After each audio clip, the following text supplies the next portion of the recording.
Are you a builder in Roblox Studio? Do you want to make money from your work? Well, in this series, I do commissions and give other builders tips as we go along. Things anywhere from how often you should update your client to drawing squiggly lines on the snipping tool. Let's just say we cover a lot. Hey guys, and welcome back. Today, we need to do a little bit more than we have been because I don't like holding people's projects up. Now, the person commissioning me is not really in like an insane rush, and they're not telling me, hey dude, do this right now or else dead.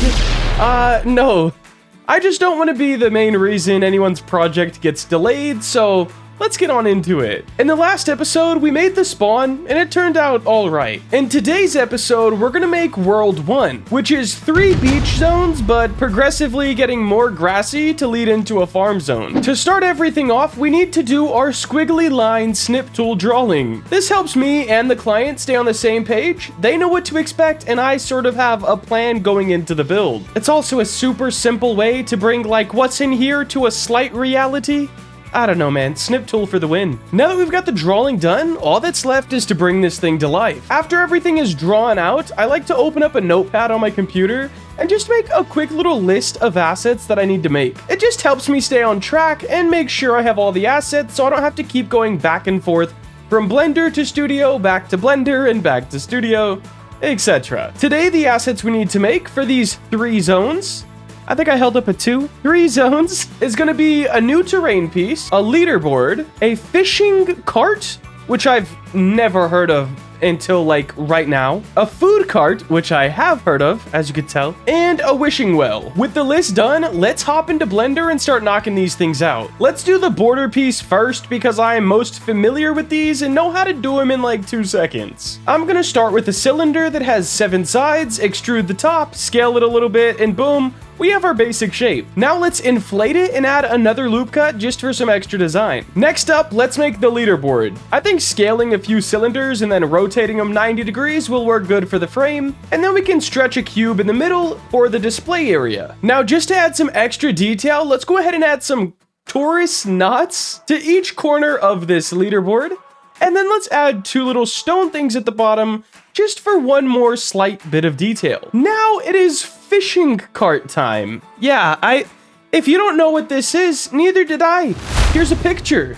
It's a cart that you take when you go fishing. I know, it makes sense. The name does make sense. Now to start this one off, it has super big wheels, so we are going to use a Taurus and then just adjust it so it looks more inflated and less like, I don't know, a car tire. Now we can use a cube to make the main part of the cart. We're going to do a loop cut in the middle and make a point on the end just so it has a bit of shape, and then we'll extrude it up and add a wireframe modifier. Now let's bevel a cube and then duplicate it, and that makes a cooler. See? Super simple. Other than the literal 10 to 15 minutes where I was trying to figure out the wireframe modifier, and for the life of me, couldn't figure it out. Turns out, if you're trying to use a wireframe modifier on something that is a plane and something that is a cube attached, it doesn't know what to do. So guys, I separated the top part and the bottom part, and boom, wireframe worked perfectly. Now on to the food cart. Once again, starting with a cube, we can just extrude the top, inset it, extrude it inwards, add some bevels, and boom, top of the cart's done. Now we can add a loop cut in the middle and scale the bottom just for some extra shape and dimension. And then we can use a circle with wireframe modifier once again for the wheels. I'm starting with a circle and then extruding it in, and then a wireframe makes the spokes of these wheels. Then we could just use a circle once again and use that for the tire. Now after the spokes, we can add in a Taurus and use those as the tires because it's the simplest way to do it. Now what's a food cart without handles? There's a super cool tool in Blender called the spin tool, and I absolutely love using this. It feels like a cheat code. You just want to set the little circle thing, your 3D cursor, to wherever you want your object to bend around. So think if we have a corner like this, you want your cursor here, so the corner can bend around it, and boom, spin tool is great. If you do start the spin tool and then click Control, it'll do it in clicks so you can keep things exactly lined up. Now let's just duplicate the bottom face, extrude it and scale it, And now we have a little bit of a support beam on this food cart so it doesn't fall over. Next on the list, the wishing well. Now, originally, I was gonna use the method that Grant Abbott, and in today's tutorial, on like years ago. And I did follow this when I was new to Blender. I remember it very well, and when I went to do it, I had zero luck with Simple Deform. I don't know why it doesn't work still. Things just weren't adding up, right? I applied all my transforms, I reset the origin, reset the cursor, did everything I could, and Simple Deform just didn't want to work for me. So instead, I added the curve modifier, and then added a circular curve, and just fit my mesh to the curve. Different workflow, same result. Now that we have the stone base done, we're gonna add 2 stretched cubes with some bevels and loop cuts on the vertices to kind of look like some wood coming out of the ground. Now I think we can call that good for the assets that we need for today. Let's hop into Studio, get everything colored, and then start getting everything placed. Now personally, in my workflow, I like to start by placing all of the POIs, and then I just build around them. If you're not sure what a POI is, POI just stands for points of interest, and in this game that would be stuff like the eggs, maybe shops, the food cart, the wishing well, etc. Pretty much anywhere a player visits that's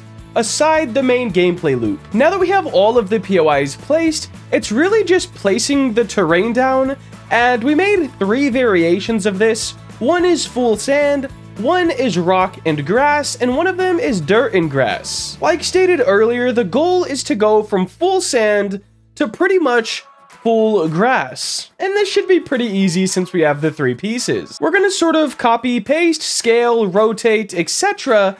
to all of these border pieces and do it zone by zone. So let's get the sand one done first. And since these border pieces have 7 sides, rotating them always gives you something interesting. I think a lot of the times as builders, we try to keep everything like perfect. So 6 sides or 8 sides, even numbers. And then you don't really get as much like variation when it comes to building something.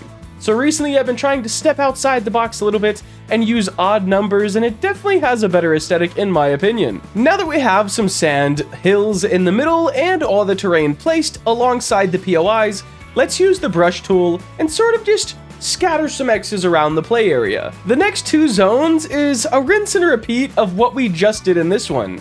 Except instead of using all sand terrain pieces, we're gonna mix in some sand ones and then some rock and grass ones. And then the zone after that, we're gonna kind of get rid of the sand ones and only use rock and grass and dirt. But the same workflow and same process applies. Now, overall, I think the map looks alright. But as with most of my maps, I just feel like there's something missing. And this isn't really to put myself down or anything, but I just feel like I'm at a bit of a plateau when it comes to building, and I'm not exactly sure how to pass it. However, what I think doesn't exactly matter, it's all up to the client. So let's get this map sent on over and ask him what they think. I sent over the map, and he seems to like it. It's always nice when clients see the small details you put in. For example, he said he likes the beach towel egg thing, the beach towel hatching pads, we'll call it that.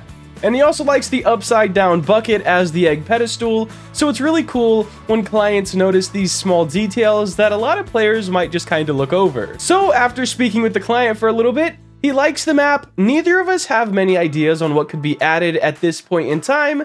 So with that being said, I think we're gonna wrap it up for today. If you did enjoy and you want to see more content like this, make sure to like, comment, and subscribe. Have a great day. Later.